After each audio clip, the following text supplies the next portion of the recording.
Okay.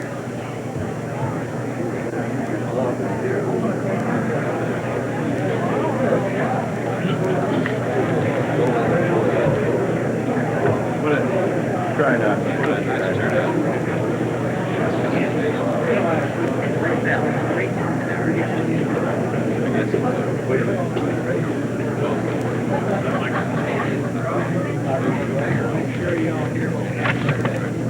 Let us stand for the invocation and remain standing for the national anthem. Let us pray. God of wisdom and understanding, you have led us in each generation to discoveries of the truth. We thank you for women and men who teach, administer, and work here. Make them eager to explore your world, searching mysteries, advancing technology. May they have integrity, imagination, and dedication in their tasks. Eternal God, your wisdom is greater than our small minds can imagine or contain. May those who come here have curiosity, determination, and patience enough to work and learn insights and skills, and to apply their knowledge for the benefit of all your people. God of goodness, from your love we have received all that we need or can rightly desire. And by your grace, we are prompted to grateful generosity. We give thanks for those who, with foresight and resources, made possible this center.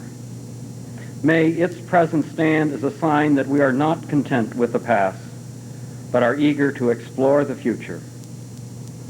God of light, your truth makes every dark place bright and sets persons free from foolishness to live in wisdom.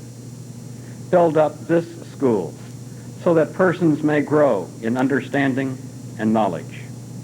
By your Spirit, draw faculty, staff, students, and community together so that we may apply and advance truth, wisdom, and understanding for the upbuilding of society. To you, great God, be glory and honor, now and always. Amen.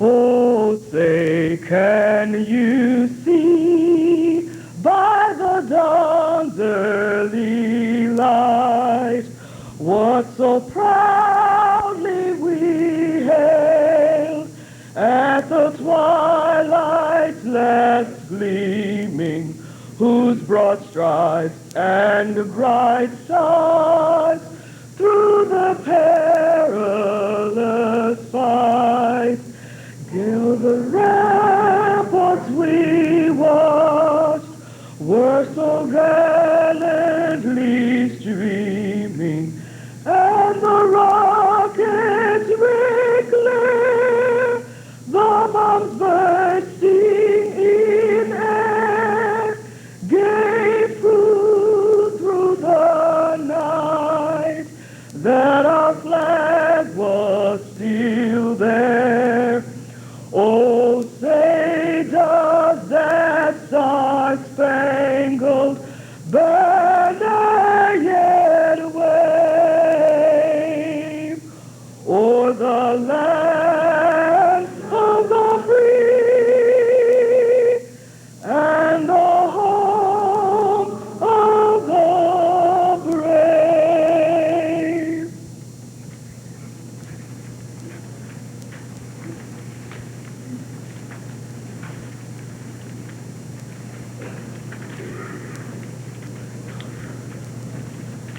Good afternoon, and welcome to the dedication of the Noble Center for Advancing Technology. My name is Doug Fox, and I'm the one that you get to blame if this program goes on longer than it was supposed to. This is truly an important event for this institution and for the entire state of Oklahoma. It's one that I think each of you can take pride in being a part of, and that a state collectively is bound to take pride in over generations to come. The story is told of Oliver Wendell Holmes, the eminent jurist, when he was in his 80s. He boarded a train, sat down, and a few minutes later the conductor came for him and asked for his ticket. And he fumbled around, and couldn't find the ticket. But fortunately, the conductor recognized who he was, and he said, "Well, Mr. Justice Holmes, I feel rather certain, knowing who you are, that you did buy a ticket, and that the Pennsylvania Railroad can trust you, and that surely you'll turn in the ticket once you discover it." Justice Holmes hesitated for a minute, and he said, "Well, young man, that's only part of the problem." He said, "Part of my problem is that I can't find my ticket. My real problem is that I don't know where I'm going." There are those in the midst of Oklahoma's current economic and cultural plight who would suggest that we don't know where we're going.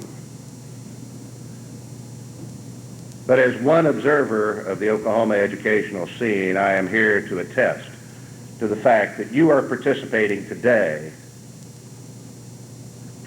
with an institution which knows where it's going, and with a facility that has a clear sense of direction leading directly to the 21st century. What's happening here this afternoon, yes, it's a dedication of building and equipment, to be sure, but properly understood, it's a dedication to ideas. Those ideas, briefly stated, are the ideas of advancing technology and of dealing with change. Two ideas of utmost significance for everyone in this room and everyone in this state. Despite our historic reliance on agriculture and energy, there is, in fact, a small but increasing number of people here and throughout the state who understand that our future, like the nation's future, rests on technology, on innovation, on science, on research, on education, on entrepreneurship. This is but a part of that movement, but an important part. I'd like now to introduce those at the podium. I'm going to ask each, as I introduce them, to stand, remain standing, and with the usual request and admonition that you withhold applause until all have been introduced. On the back row to my right, Reverend Roger Spencer, who gave the invocation, the pastor of the Presbyterian Church in Okmulgee. Next to him, Julia Boyd, a student at this institution from whom you'll hear more later. To her left, Edna Mae Phelps, the vice chair of the OSU Board of Regents. To her left, Jim Swank, president of Anchor Amoco Industries in Tulsa. Staying on this side, being a Republican, I always start at the right, of course. The director of Oklahoma State University Technical Branch of Okmulgee, Dr. Bob Clavinus. Next to him, Dr. Joe Parker, trustee of the Noble Foundation. And now to my left, in the back row, we have Janet Cote, who sang the national anthem for us. Next to her, Robin Smith, the president of the Student Senate.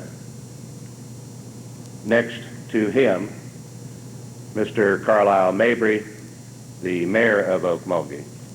And in the front row on my left, Dr. Joe Leone, the Chancellor of the Regents of Higher Education, Dr. Larry Boger, the President of Oklahoma State University, and a man from whom you'll also be hearing more later, Mr. Jim Hartz.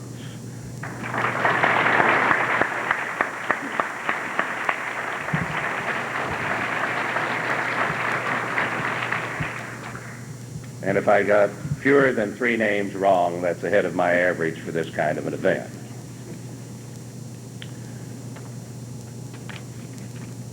Had the committee responsible for this event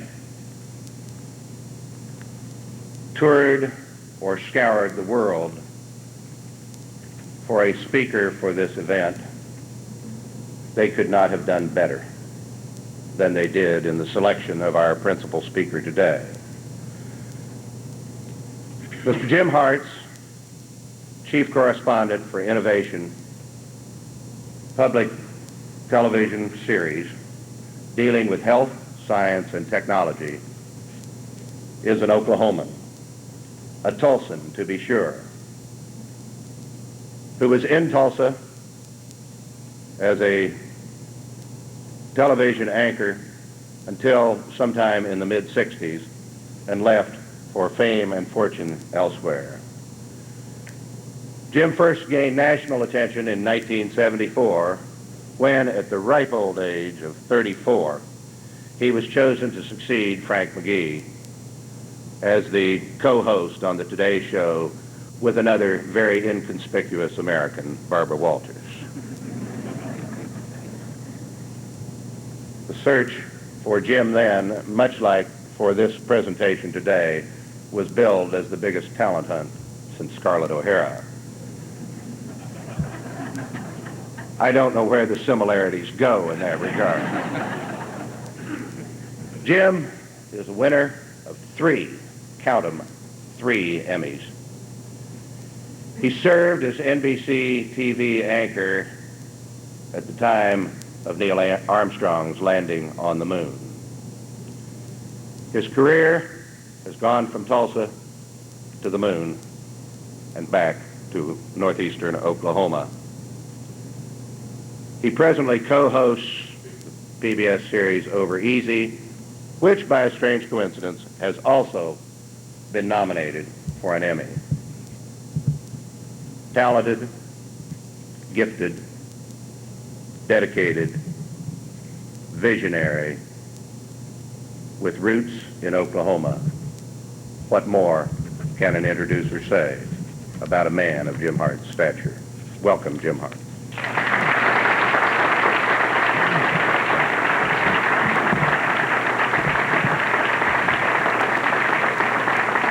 Thank you, Doug. First of all, I want to thank the people who were responsible for inviting me to be here. We had a wonderful tour of the facility this morning. When you leave your hometown, when you're at the tender age that I was back in the 60s, and come back occasionally, as I have over the years, the most embarrassing thing is to get lost in your hometown, because so many buildings, so many expressways, so many new schools, so many wonderful institutions have been built up in the time that you've been gone, in things that were previously vacant lots and fields and streets that went nowhere. So it is such a pleasure to come back and to see something like this, to be here and to be thriving and to be providing for the economic well-being and the educational well-being of my home state. It is always a pleasure. I thank you for the tour this morning. We had a wonderful time. As they say, the only difference between men and boys is the price of their toys. And I've just found out where I wanted to be as a boy, except it wasn't here. But the great thing is that what we're looking at here is not toys. These are the working models of where our young people are going to be going in their futures. And it is such a pleasure and such a source of pride for me as an Oklahoman to see this environment that so resembles the actual working place. I was invited last fall to teach a course at my alma mater, the University of Tulsa, and it had the very prosaic title of Advanced Television Journalism, and the subtitle of it was Out of the Ivory Tower and Into the Moat. The problem with many young people is when they go out of the ivory tower, they are into the moat.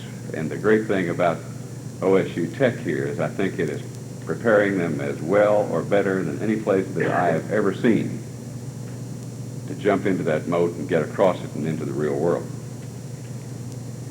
I'm proud to be here too because I think places like OSU Tech are going to be vital to our future. Will make a strong difference because we are in, I think, a budding crisis.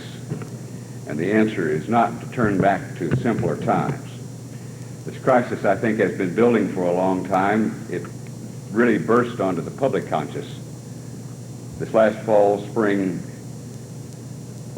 winter, and spring, with the catastrophic failures of three of our most celebrated rocket programs, the Shuttle and the Titan and the Delta, something that I've been very closely allied with for many years. These machines were the cutting edge of American science and technology. The finest minds had conceived them, had built them, had launched them, and then in an instant, they had not just veered off course, not just failed to meet all the objectives, but had been blown into a million pieces. We had some warning of this. As far as I can remember, it began for me personally nearly 20 years ago. In 1969, one of my welcomes to the northeastern part of the United States was the great power blackout. In the space of about 15 minutes, not just a small interruption in the power grid happened. It was not just a temporary brownout, but nearly 50 million people, 1/4 of the U.S. population, was in sudden darkness. We might as well have been back in the medieval times. In fact, it was worse because we had no training for 13th century life.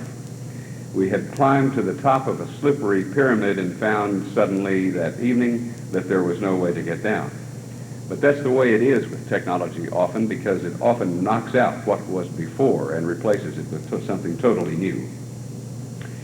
We learned rather quickly on that evening in November 1969 that technology is not the total answer to all of our problems.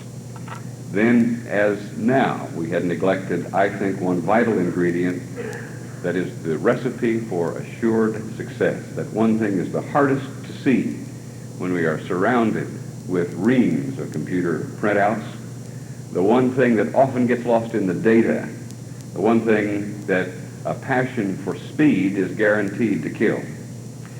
William Rogers, in one of the earliest public hearings on the accident with the shuttle, put his finger on it. He said, where in all of the calculations of the temperatures and the pressures and the speeds and the angles and the budgets was anyone's common sense? And this is precisely, I think, the question that we're facing in this new era of the super high speed, the super small, the super home, and the compact office computers.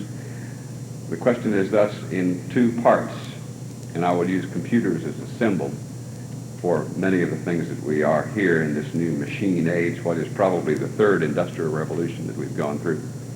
The question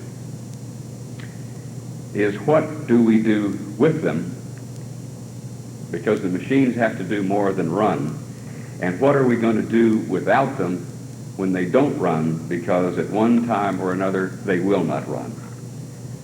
Less than 5 years after the start of the big home computer boom, we now have more home computers stored in basements than we have Lionel trains. And we are soon going to find out that simply being a computer programmer is not enough. The programs have to do something besides run. And the best model that I know to illustrate the point is Thomas Edison, the man who still holds the record for American patents. He was not a dilettante. He was not a tinkerer. He was not just fooling around. He set out from scratch to make the things that people needed and wanted. He organized the first independent mass research and development laboratories. He created it from nothing, and he wasn't working out of his garage. When he retired, the Edison laboratories and factories covered hundreds of acres in New Jersey. He said, we're going to set out to do one or two small things every week and one or two big things every 6 months. We remember him best, of course, for the phonograph and the electric light. But what we really should remember him for is his creation, again, from scratch, of the power distribution and generation system that made it all worthwhile and overhauled the world at the same time. An electric light without a central station is a toy. What we're in danger of creating today, may have already created, is the giant labs without the genius with common sense. There's a parallel, I think, in the nation's financial institute. We are now turning out more MBAs who are money managers than money makers, people who push paper instead of products. What we're ignoring is what people have been saying for years, and that is that they don't want more paper. If you look at what people are buying and advertising in Doug's newspaper, you can see the result. Just about everything that is useful or fun is increasingly being made somewhere else. And it didn't take any special brains to figure that out. In the fuel crisis 10 years ago, the Japanese simply figured out that we would like to spend less money for gas, so they built small cars, and we bought them.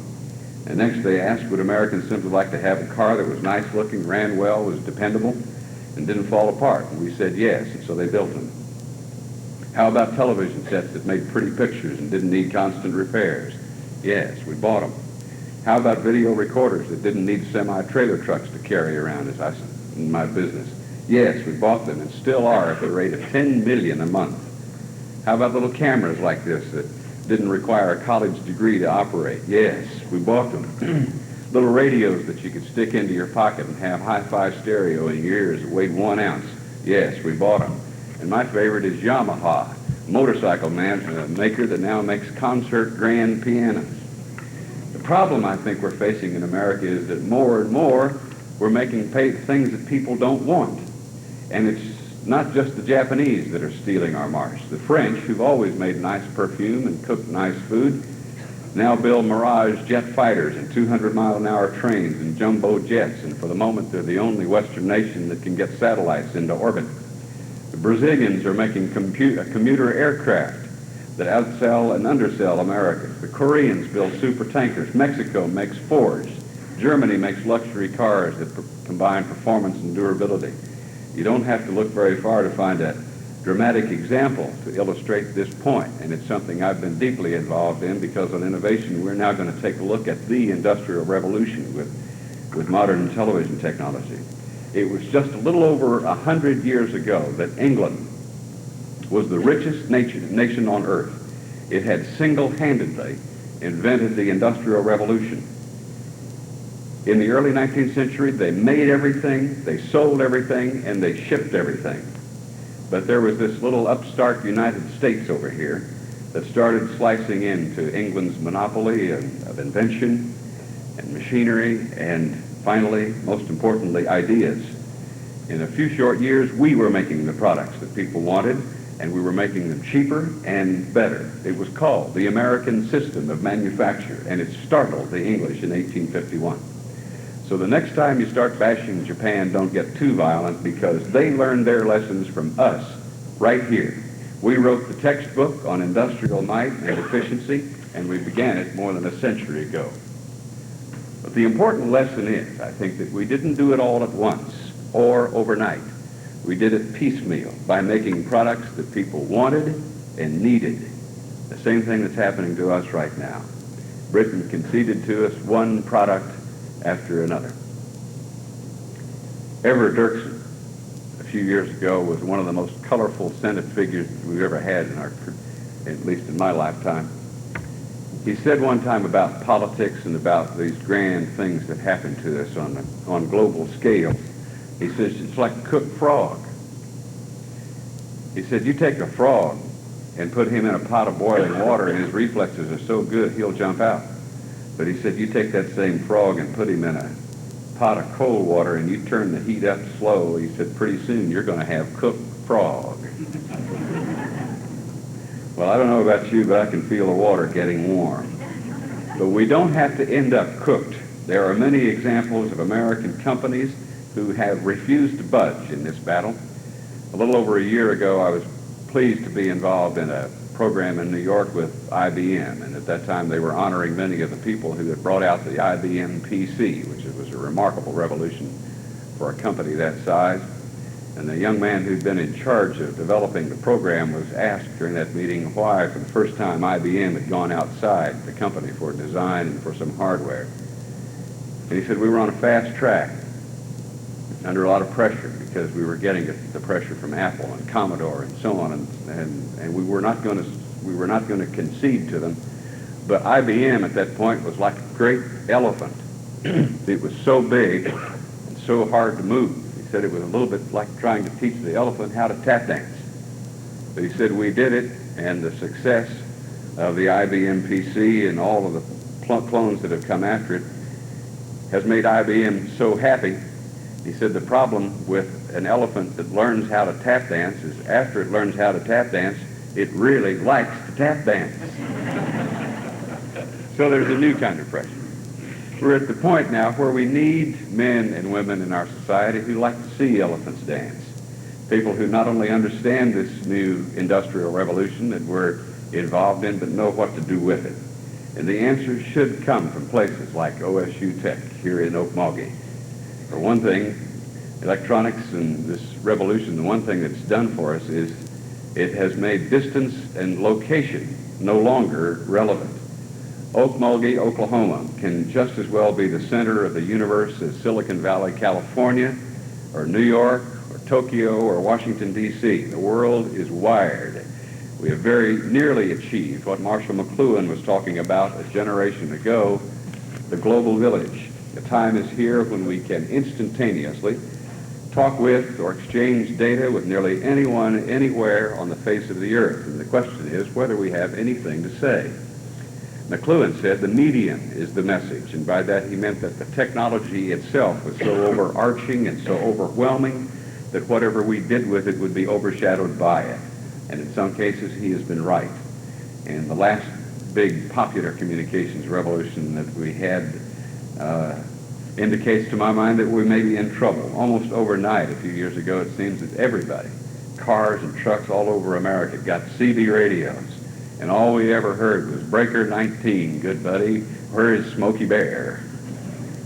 The danger is that we'll lose sight of what the machines can do and that they in themselves will become self-perpetuating. About a year ago in Washington, we've had there for a long time an institution called the Folger Shakespeare Theater. And the Folger Theater got in trouble financially. And there was an announcement made that they were going to close the theater, but keep the research library open until there was a vast outcry. The point being simple. Shakespeare wrote plays, and if we can't see his plays, what's the point of anything else? Play's the thing, he said. 13 years ago, I was in the Middle East covering the Israeli Arab War. And in the midst of it, Isaac Stern, the violinist, and his protege, Pinky Zuckerman, both canceled European tours and came to play for the young soldiers in hospitals who were wounded. And I was assigned to go follow around Isaac Stern for a few days, and he ended up playing a huge free concert in the Mon Auditorium in Tel Aviv. And they packed the hall to hear this. And the only price of admission was to bring something that the troops could use at the front, portable radio, toothpaste, toothbrushes, that sort of thing that they didn't have.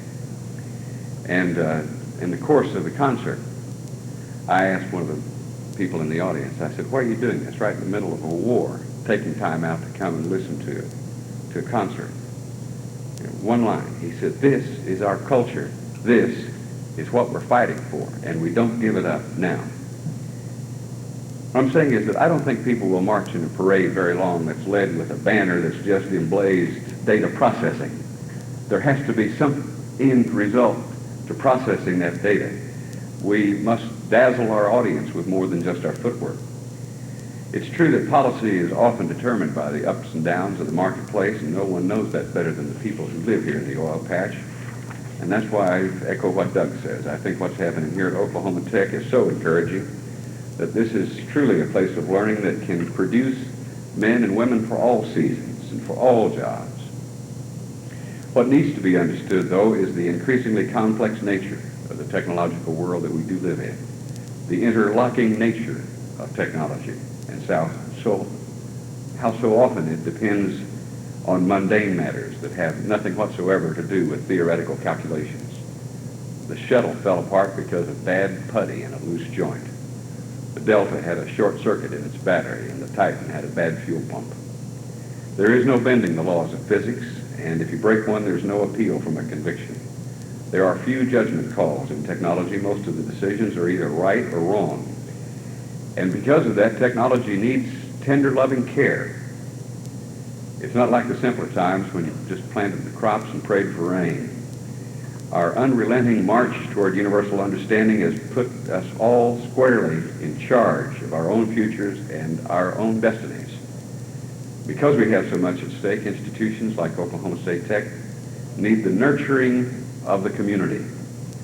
The Noble Foundation has taken the lead in making this center possible, but it can't end there. Just as this new building will need a new roof someday, and just because it'll also need new lights and the windows cleaned, and so the concept of the technological education and training here have the constant attention and support of the citizens of this community and of this state. It's not good enough anymore for the average citizen to say, I don't understand computers. I can never learn about these new machines. It's sort of like 16th century man saying, I'll take a rain check on guns. The young people who come out of the school today will be the hands-on operators of our big machine tomorrow. So they need our support and our guidance today. And the news media, Doug's job and my job, must tackle these seemingly difficult problems of high technology and inform our readers and our viewers and ask the tough questions of it. The business community cannot remain on the sidelines and then complain that America's educational system is not providing the proper talent. And the politicians have to make and keep commitments to adequate and continued funding. We cannot afford Luddites in the 20th century. The Luddites tried to stop the Industrial Revolution by smashing the machinery. They tried to kill the messenger that they thought was bringing the bad news. Well, the Industrial Revolution news wasn't bad. It altered the world forever for the good. But the messenger who brings us the news can be starved as well as slain. The failure to get behind and encourage and support this kind of practical, hands-on education is Luddism at its worst. Now, I know this is preaching to the choir. You wouldn't be here if you didn't. But you are the messengers. You have the word, and it's up to you to make it heard and understood, and more importantly, to make it loved and embraced. Thank you very much.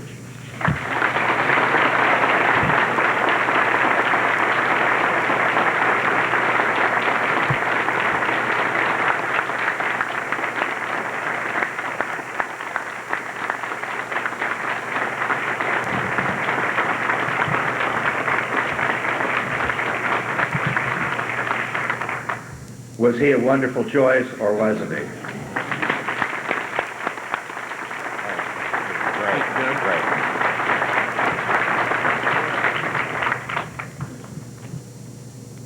For the rest on the podium, that ain't a tough act to follow. It's impossible.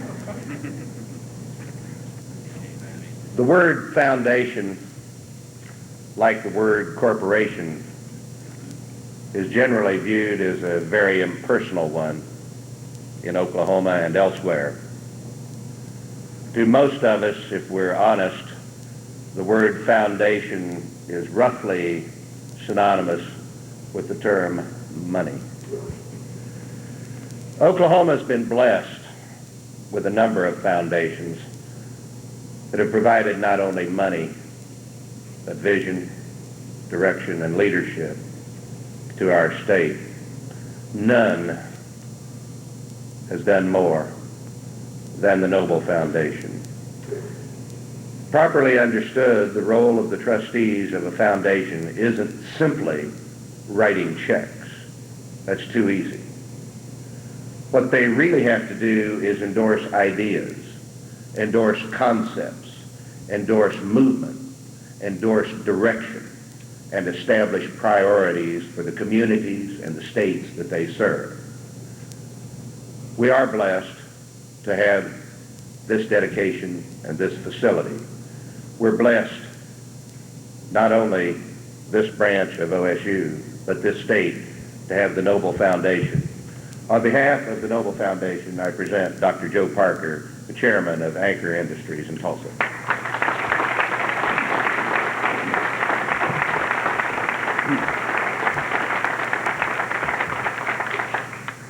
thank you.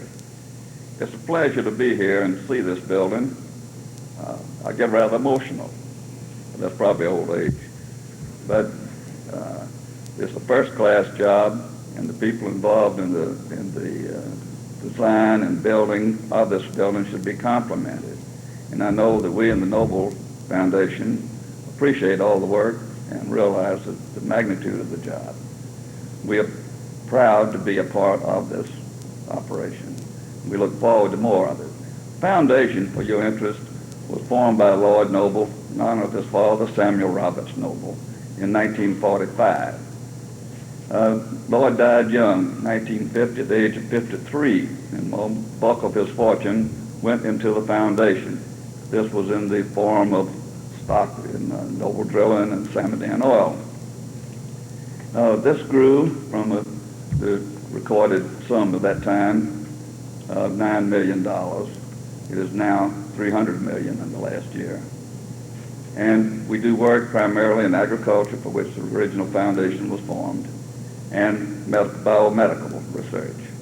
We spend approximately about $6 million on those two items a year, helping the farmers and helping fight for cancer, etc.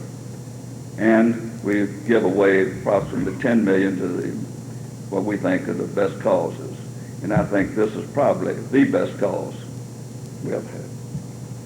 I'm going to apologize because I'm late right now for a meeting in Oklahoma City, but substituting for me will be my partner, Jim Swank.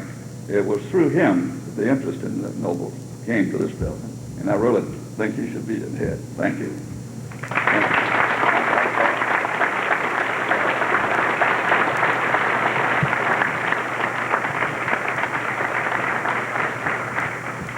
Thanks so much, Joe, and your foundation. At times like these, there is a possibility of losing sight of what this is all about. We see a group of adults, many of them 50 or more, taking the limelight, being heard from. We talk about a building and a foundation, but in the final analysis, what's it all for? Students. For them, for their learning, for their advancement, and their generation, that we're all here together.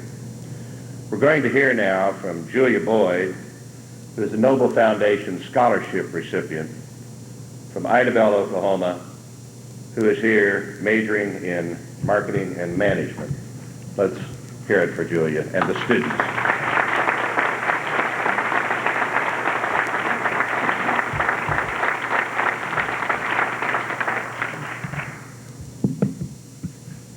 It is my honor to have been chosen to speak to you on this memorable occasion. The Samuel Roberts Noble Foundation Scholarship has been a great asset to me, and I'm glad to get a chance to thank the people responsible for it. By providing my tuition, it has allowed me to work less at my job and focus more attention on maintaining my grades. I believe I'm speaking for the rest of the recipients of this much appreciated award when I tell you that it has been a godsend. It makes me feel that other people want me to have an education as much as I want to have one. And with determination and dedication, anything can be achieved. I can assure you that the support that you are providing is being well used, not only for the scholarships, but also for the Noble Center for Advancing Technology. It reflects OSU Tech's standards of high quality in providing the best for their students. It also adds more appeal to our campus and helps maintain our status as one of the best schools in the nation. This status is well deserved, but it could not have been achieved had it not been for the dedicated administration staff that we have. This building enhances the ability they have to instruct. I'd like to also thank them at this time for making us, the students, their main concern. They have made me realize the importance of attendance and getting my work done on time. I hate to admit this, but my attendance record wasn't very good in my first 3 trimesters. But I have come to realize that not only making an effort in class, but also showing up would be handsomely rewarded. They know that a prospective employer will not hire someone with a poor attendance record. I feel lucky to have made them make me realize this before it was too late. It is people like these that make me want to learn and grow. And it is people like you from the Noble Foundation who have provided the financial resources needed for the scholarship and the building that gives me the motivation to do more for myself. I'd once again like to offer my sincere thanks for all that you have done in the past, all that you are doing now, and all what you may do in the future. At this time, I'd like to ask Mr. Swank to come forward to receive this expression of our appreciation.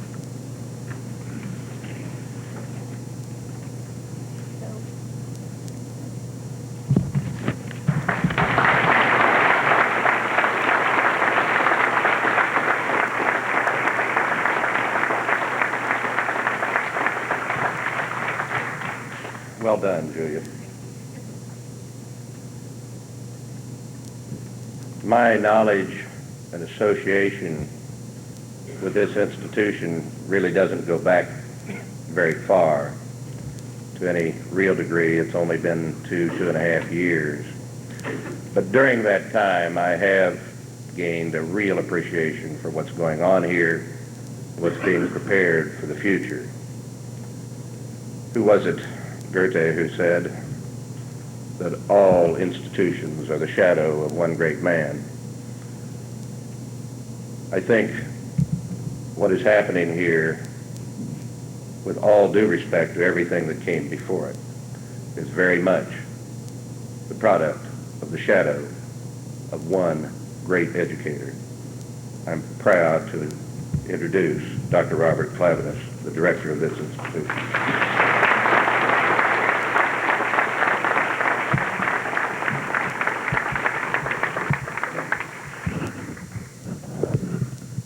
Thank you, Doug. Distinguished platform members, honored guests, students, faculty, and employees, please allow me to say thanks and express the deepest appreciation to each of you for your support and participation in this event. Dedication of the Noble Center for Advancing Technology. As it turns out, weather-wise, this is a very beautiful day, but it's a very beautiful day for two other reasons: the Samuel Roberts Noble Foundation of Ardmore and the state of Oklahoma.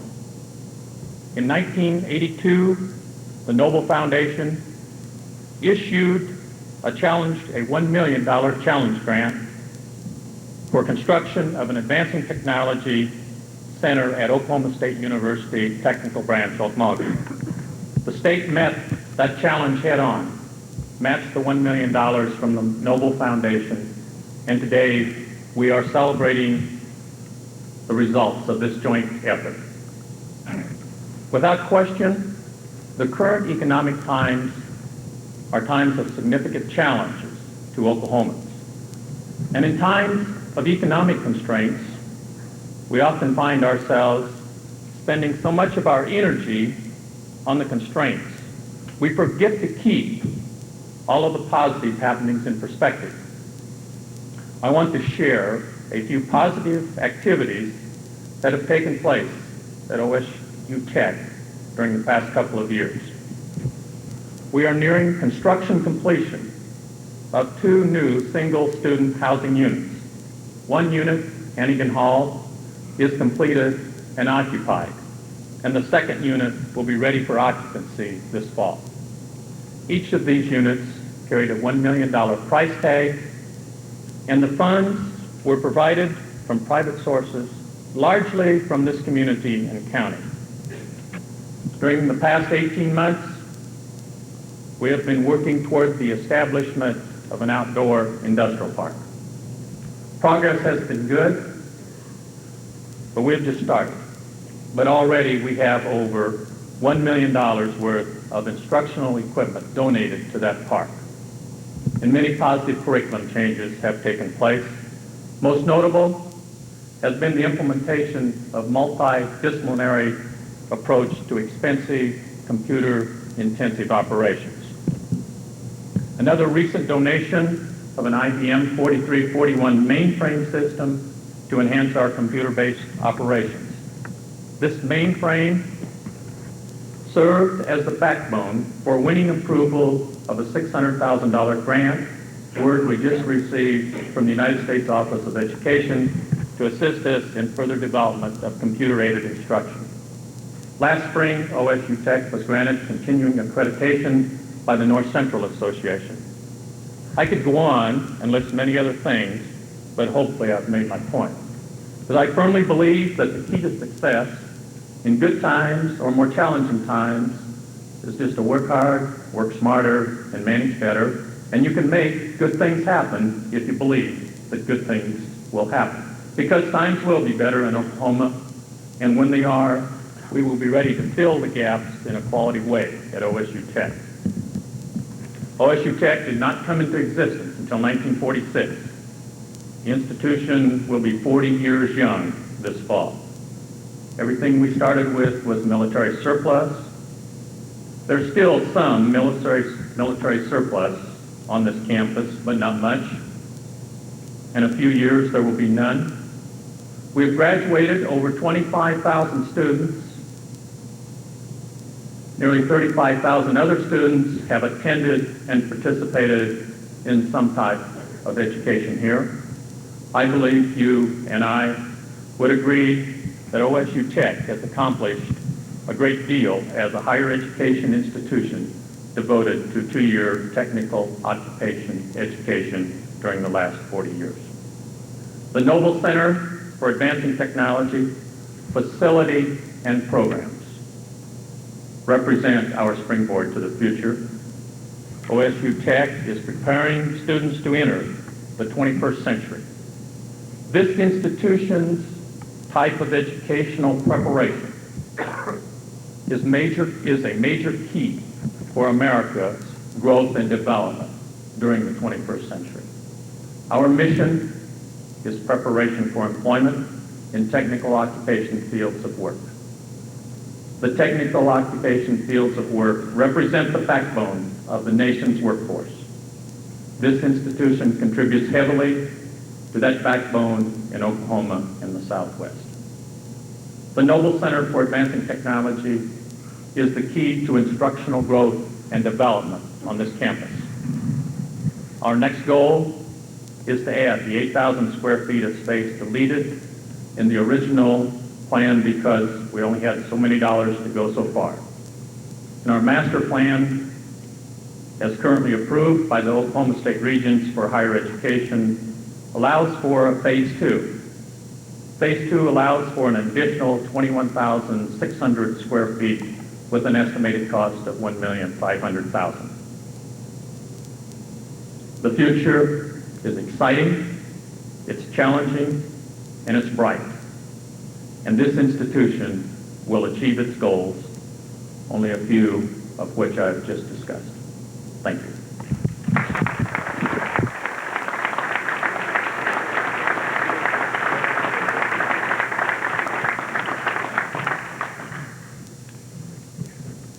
I'm going to present a job description and ask you if you would like to apply for the job. You're asked to be chief executive or administrative officer of an agency whose major function, or one of whose major functions, is to allocate funds among 27 or 28 competing nonprofit institutions from all over the state. Not only that, but you're asked to do that in a period that simultaneously asks for more production of services out of those entities than ever before in history, and at the same time, of course, is reducing the amount of money available to the entity that you're applying for the job for. On top of that, you are expected to make the following constituencies happy: the Board of Regents for whom you work, the students, the officers and staff of the 27 or 28 institutions, alumni, faculty, and the public of a state as a whole that constitutes about 3.2 million people. Well, fortunately, that job is held right now, so you don't have to clamor for it, no matter how attractive it sounds. I'd like to present a very able man with a very difficult job, Dr. Joe Leone, Chancellor of Higher Education in Oklahoma.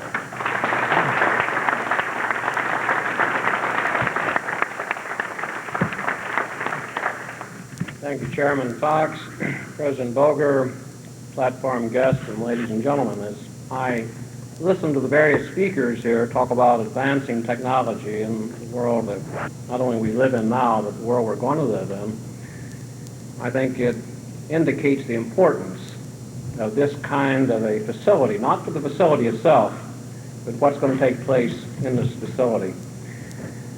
President Boger and I were kind of visiting as we were thinking of this occasion today, and I've had the privilege of being in at a number of levels of discussion. I see Senator Miller and Representative Johnson out there, and I recall some discussions in the legislature in '82 about what was important, Chairman Fox, with the resources that we had. And I remember President Boger, who has 10 uses for every dollar that he receives, I mean legitimate uses for every dollar that he receives, making the decision that this was critical.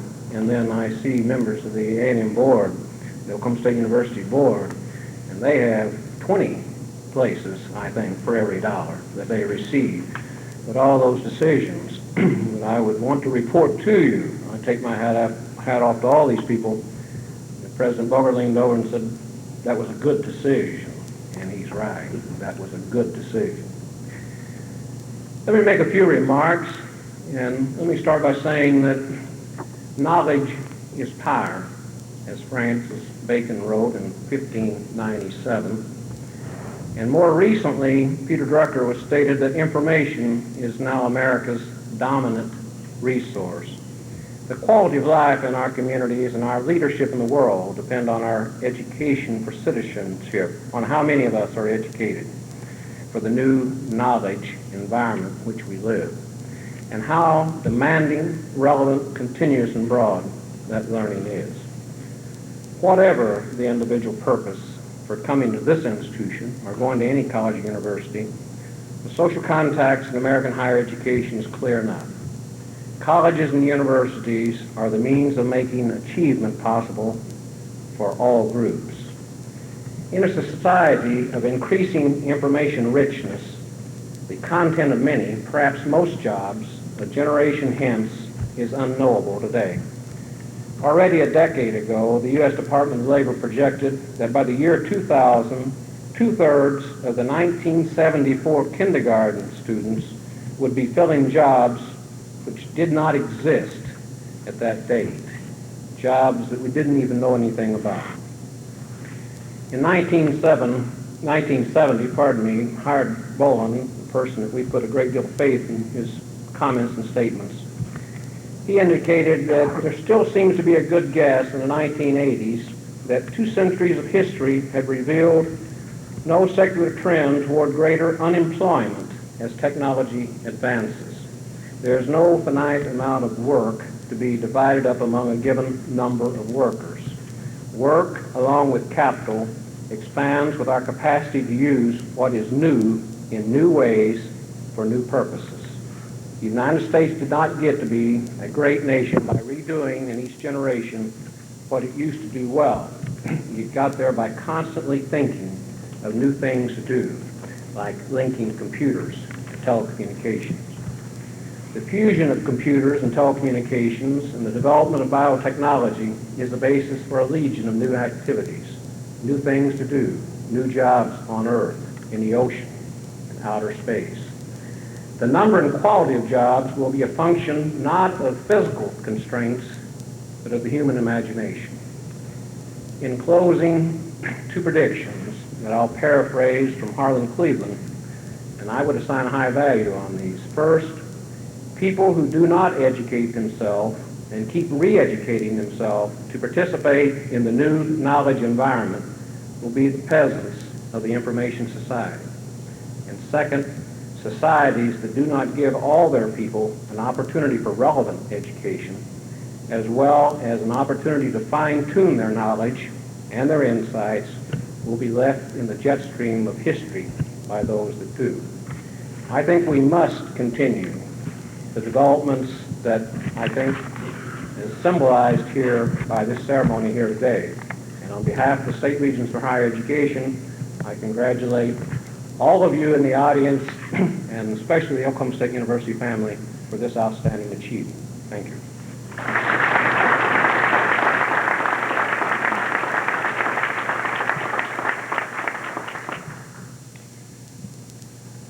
It has become a cliche to say that change is difficult. One of the more difficult changes that has occurred in my life over the last few years is the grudging recognition of the quality of Oklahoma State University. Having graduated in accounting and law from OU, I was under two impressions. One was that accounting and law was the name of the game. I found out in my 40s that it really was science and technology and related things. And secondly, that OU was the principal university in the state. I was wrong there, too.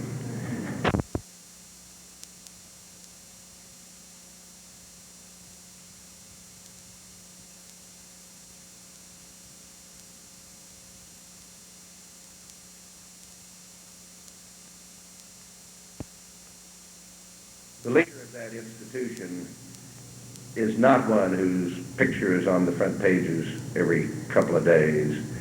He tends to have a style of quiet leadership, but don't let that mislead you. There is strength, there is determination, there is administrative talent, there is management, and today's cliche, but it fits again, vision. I'm proud to introduce Dr. Lawrence Bloker.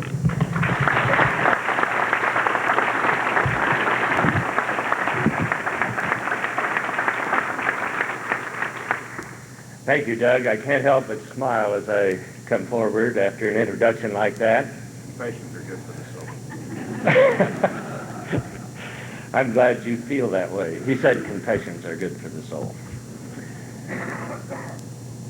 I thank you.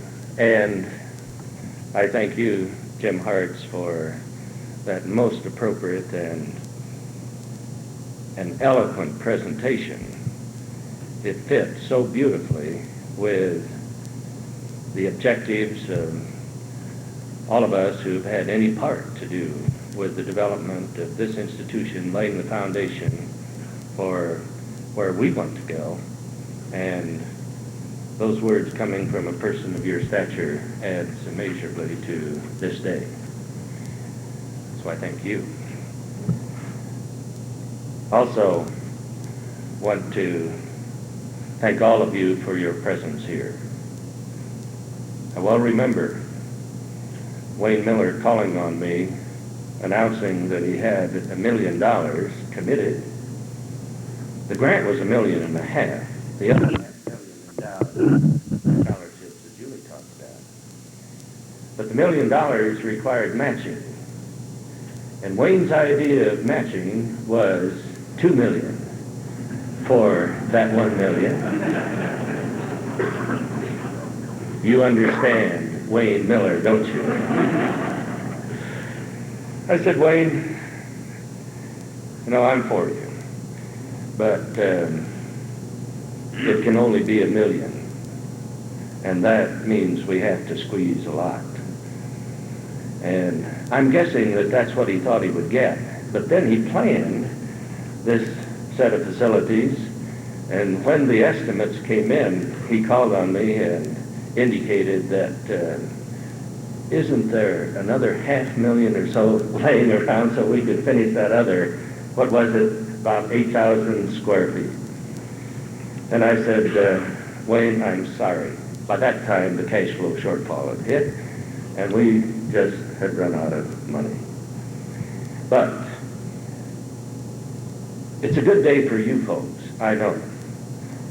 But it's a special day for Wayne Miller, for myself, for a good number of others here,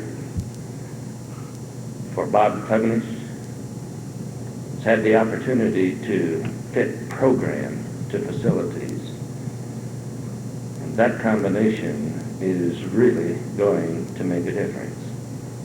So I have to say congratulations to administration, past and present, to faculty and staff on the dedication of this unique and innovative teaching facility. I like this kind of a day because we haven't been talking about doom and gloom, about the problems that we face, about the lack of resources, about the problems in education in terms of quality deterioration. You see something like this, and you realize that difficulties are not insurmountable. This center will help solve some of the problems that we could talk about, and matches anything in the nation that we have, and certainly is better than what you will find most anywhere.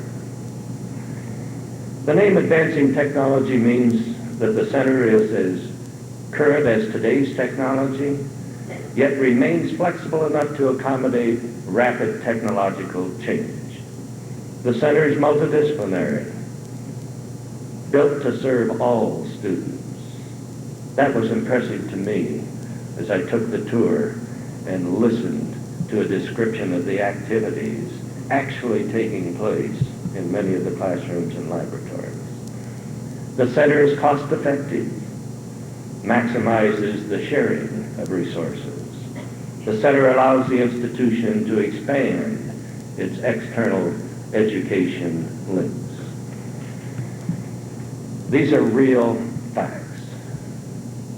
Facts that will pay handsome dividends in terms of the preparation of students to prosper in a world that will continue to see dramatic changes in new technology.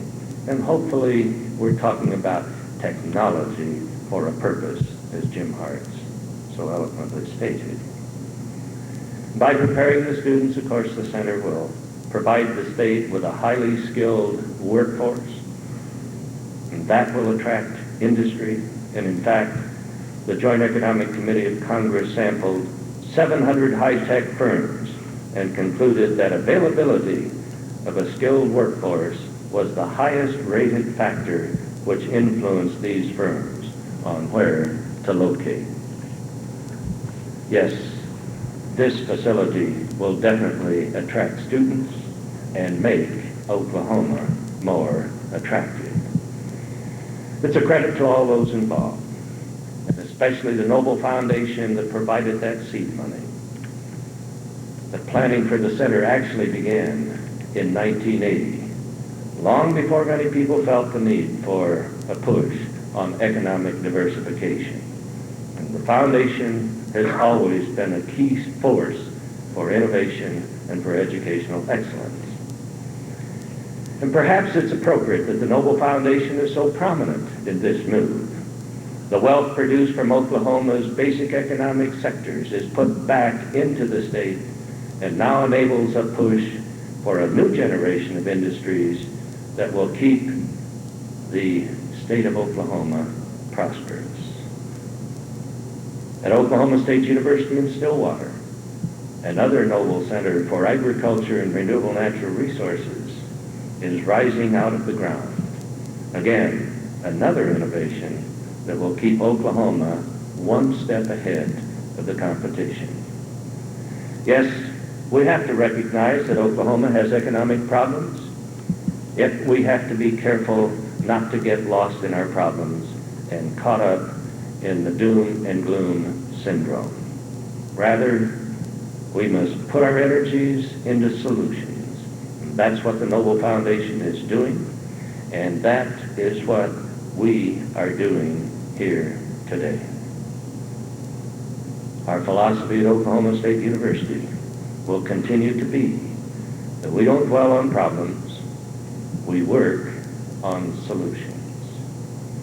Again, my congratulations to all of you for your interest, for your contributions, and my good wishes to the faculty and to the students who are here today and who will come later. For what they will do will make a great difference in the future of life and living in all mankind.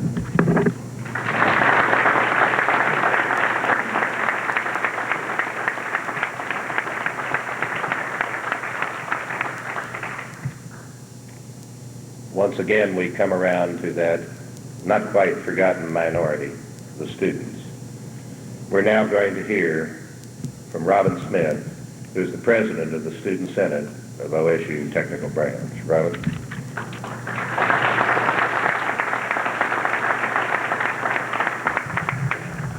Thank you. On behalf of the students of OSU Tech, I'd like to present Mr. Hartz with an expression of our gratitude for his participating in our Noble Center dedication. The brass dominoes I have here were made by the student chapter of the Society of Manufacturing Engineers. Mr. Hartz.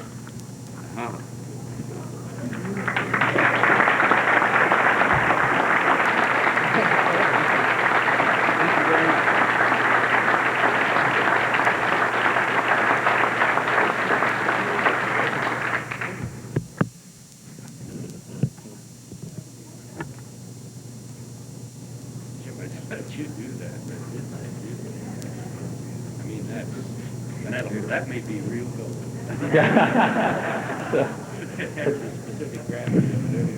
Thank you. Yeah.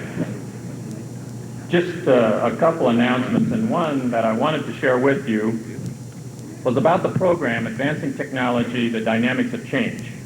I want to give you the definition of that has been developed by the committee that was responsible for the program today.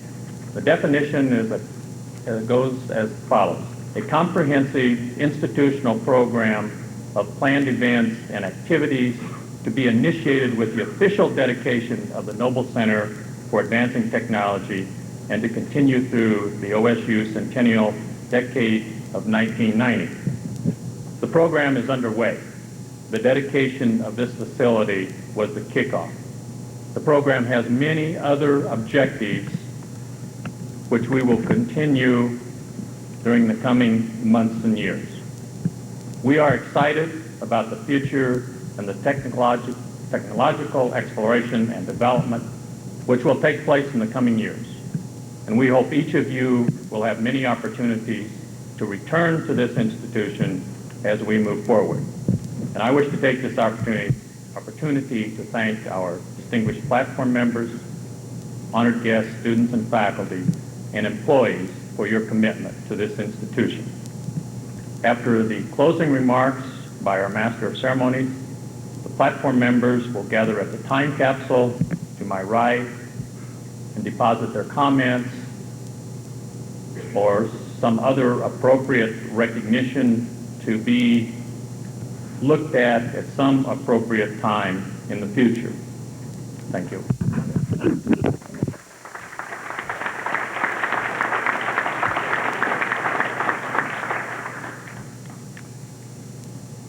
Over the last 3 years, as I've toured around the state giving 100 or so sermons on the message of science, technology, etc., perhaps the most frequently asked question after those speeches, aside from why are you doing this, has been, well, Oklahoma can't expect to be a Silicon Valley, can it? It can't expect to be a Research Triangle or an Austin, can it? What's the point of all of this? My answer generally and today runs like this. The point is not precisely whether we're going to catch up with or be like Silicon Valley. The point ultimately is the forward progress of man. And that Oklahoma essentially has two choices, and one is to move forward and the other is not to. Ernest Becker, in his brilliant book, Angel in Armor, has described man in fundamental terms as a forward-moving animal. We are forward-moving, perhaps by necessity, perhaps by choice. And Oklahoma's forward movement, while it may glance to the side at a Silicon or a Research Triangle, is simply, in this speaker's view, that of moving forward as well as we can, as fast as we can, keeping humanity, keeping common sense while we go. And that forward movement consists not of great leaps, but of thousands and thousands of little steps, just like our movement as individuals. Today, you are witnessing one pretty good-sized step in the forward movement of Oklahoma. I hope that you're as glad as I am that you were a part of this step forward. Thank you very much.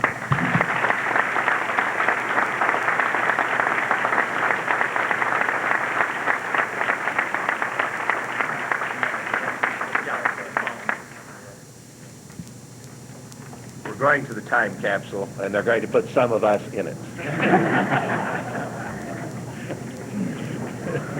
Stay here and get these dominoes.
dominoes before you run off, okay? Robin?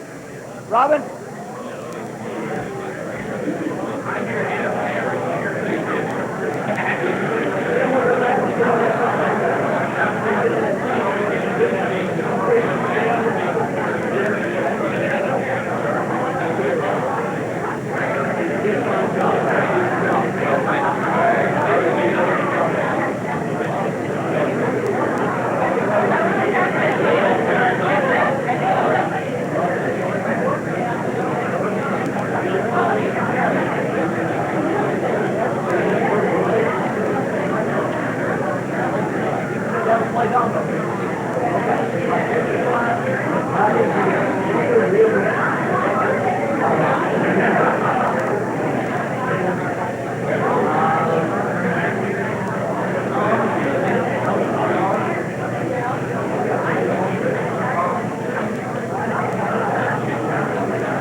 I gotta have a real good smile. Don't you close your eyes. Okay, we need one more, just be sure.